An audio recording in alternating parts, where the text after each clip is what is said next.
aí, Titão. Ô, Silva, ainda bem que você chegou. O Souza me pediu que eu fizesse a medida daquela peça ali. E eu sei que para medir o diâmetro interno, a gente usa um micrômetro interno. Só que eu não sei nem começar. Para medir as partes internas de peças, a gente usa o micrômetro interno. Muito bem, nós vamos dar uma olhada neles, ver os tipos, vamos fazer a leitura. E você em casa, ficou interessado em conhecer isso? Pois bem, então preste bastante atenção, porque esse vai ser o assunto da nossa teleaula de hoje. Na teleaula de hoje você vai conhecer os tipos e usos dos micrômetros internos e vai aprender como fazer a leitura desses instrumentos. Muito bem, a gente só estava esperando você se aprontar. Tudo pronto aí? Pois então fique ligado que a nossa teleaula de hoje já está começando, hein?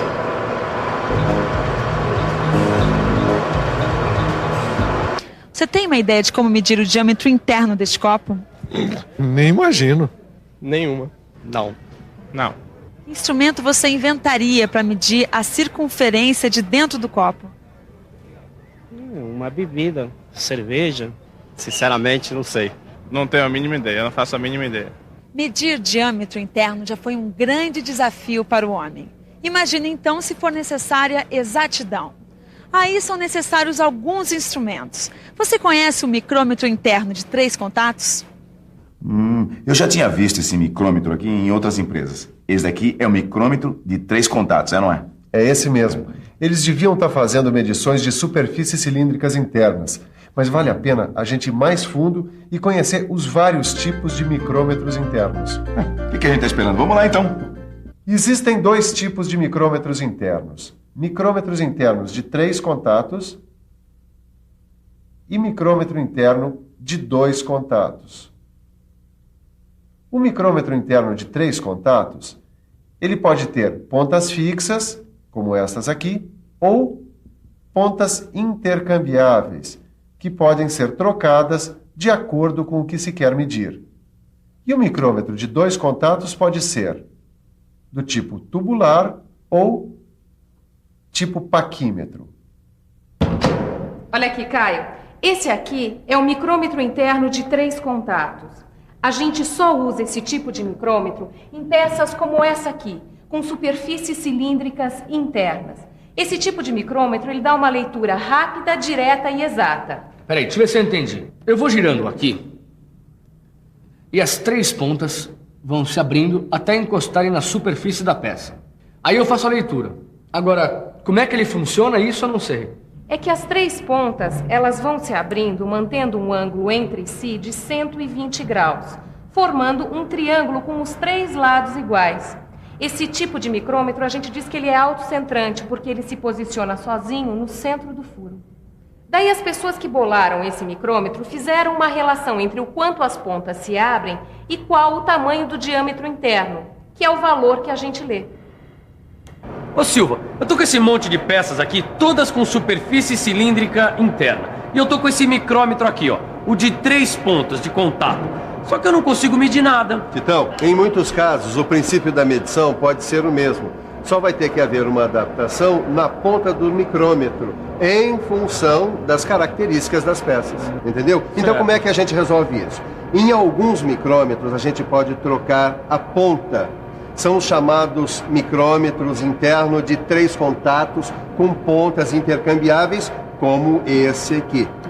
A gente troca a ponta conforme a necessidade, conforme o caso. Bom, e qual dessas pontas serve para medir o quê? Por exemplo, esta ponta aqui serve para medir peças desse tipo aqui, olha. Dá para ver? Ela tem o furo roscado. Certo. Tá?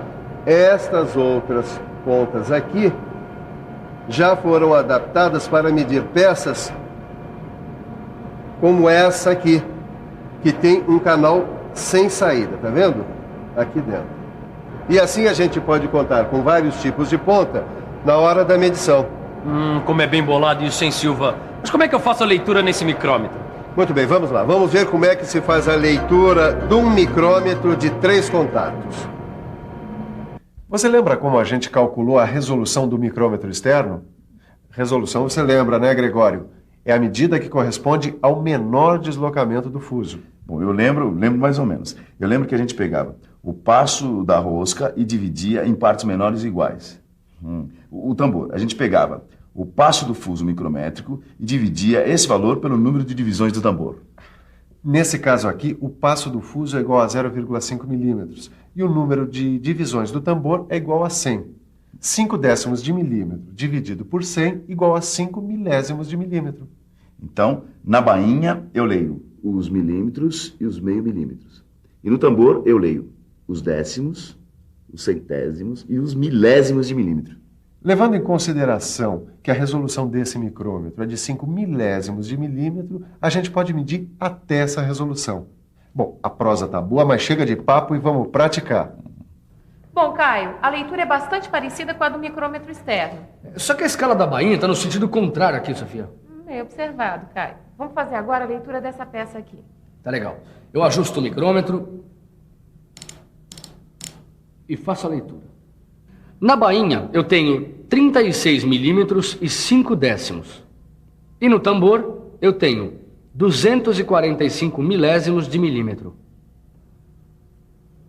Já tá craque, né, Caio? Agora é só somar. 36 milímetros e 5 décimos, mais 245 milésimos de milímetro é igual a 36 milímetros 745 milésimos. E agora presta atenção aqui, Caio. Quando a gente vai abrindo ou fechando o micrômetro, você sente que tem uma hora que ele para. Pois então, estes são os limites máximo e mínimo da capacidade de medição do micrômetro. Eles têm que ser respeitados rigorosamente. Senão, o micrômetro ele pode sofrer danos que não tem mais conserto. Não dá mais para usar.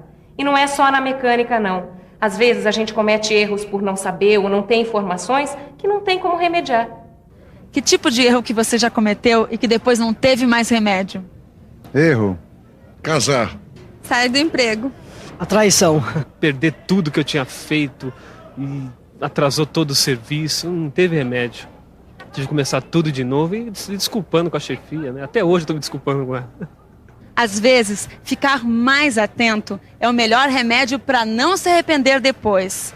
Pedir conselhos, se informar, perguntar, ler o manual do aparelho, se preparar antes de fazer algumas coisas pode evitar perdas importantes e grandes dores de cabeça. Pronto, quebrou, agora quebrou. Não tá quebrado não, seu Tito. Como não, Silva? Cadê as pontas? Alguém passou aqui e quebrou esse Eu acho que esse micrômetro é diferente mesmo. Desculpa, Silva, pode continuar a sua explicação. Muito bem. O micrômetro de 3 contatos a gente já conhece. Agora, Tito, você já viu um micrômetro tubular ou tipo paquímetro? Não, eu acho que não. Pois muito bem, então nós vamos conhecer. Eles são os tipos de micrômetros internos de 2 contatos. Esse aqui é o micrômetro tubular. A medida é a distância entre as duas pontas. E conforme eu vou girando, ele vai aumentando ou diminuindo. Ele é usado nas medições acima de 30 milímetros. E este aqui é o micrômetro tipo paquímetro. O tubular tem esses alongadores para poder fazer medidas maiores. Existem alongadores de 25 a 2.000 milímetros. Esses alongadores podem ser acoplados uns nos outros. Para cada alongador que eu coloco, existe uma variação de 25 milímetros. No micrômetro tipo paquímetro, a medida é a distância entre esses 2 contatos e ele serve para medidas acima de 5 milímetros. E a partir daí, varia de 25 em 25 milímetros. Ananias, sabe o que é? Eu não entendi que situações a gente deve usar o micrômetro tubular. Porque, no meu modo de ver, o micrômetro de 3 contatos dá conta de tudo. Você tem razão, Gregório. O micrômetro de 3 contatos ele é muito versátil e dá para usar ele na maior parte das situações. Mas existem algumas em que o micrômetro tubular é mais indicado. Para medir, por exemplo, esse diâmetro interno aqui, ó. Mas eu tô vendo que você fica mexendo até encaixar e achar uma posição. Existe uma posição certa de medição? Tem, sim. Ele tem que estar bem centralizado. Existem várias posições em que você consegue encaixar o micrômetro.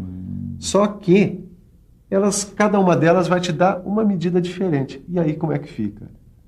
Mas nesse caso aqui é melhor a gente olhar isso aqui mais de perto. Preste atenção e fique por dentro.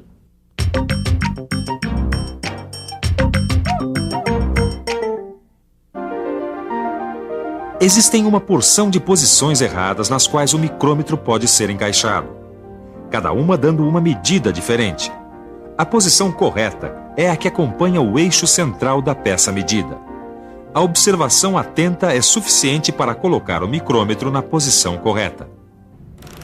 Ah, Sofia, é igual ao paquímetro, só que a leitura é feita aqui na bainha e no tambor. A leitura, tanto no micrômetro tipo paquímetro quanto no micrômetro tubular, é igual dos micrômetros externos, que a gente já viu. Tá, e para calibrar esses micrômetros, como é que faz?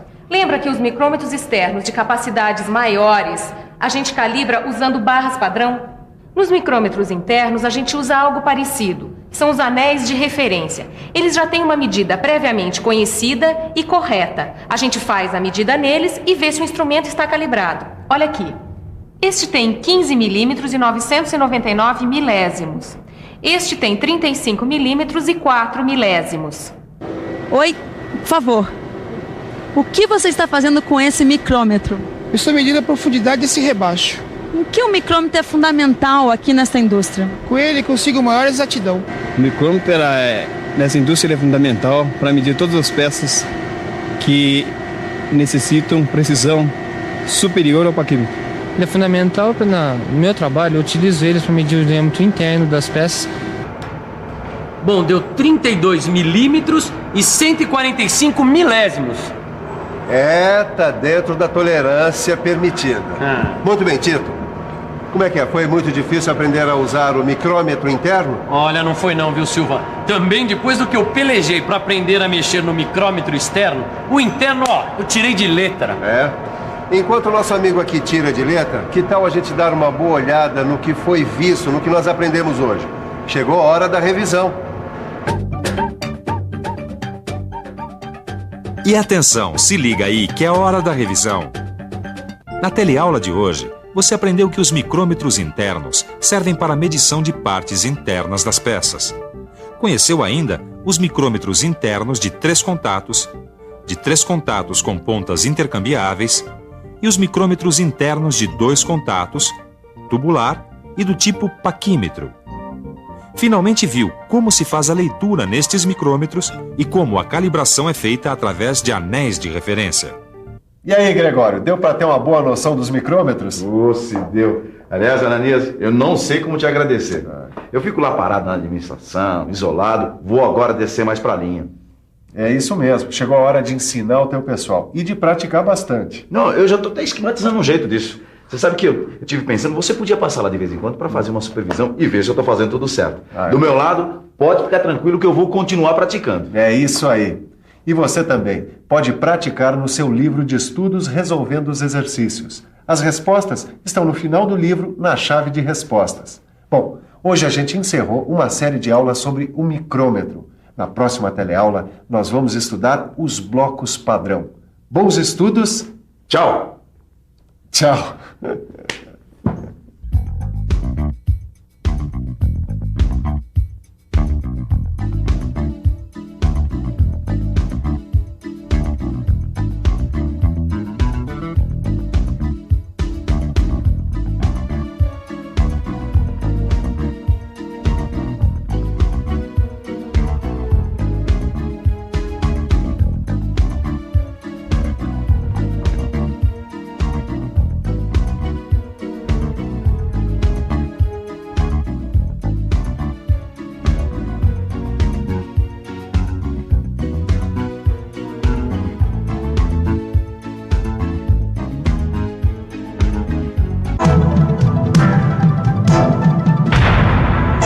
Telecurso 2000, um programa de educação do Sistema Fiesp e da Fundação Roberto Marinho.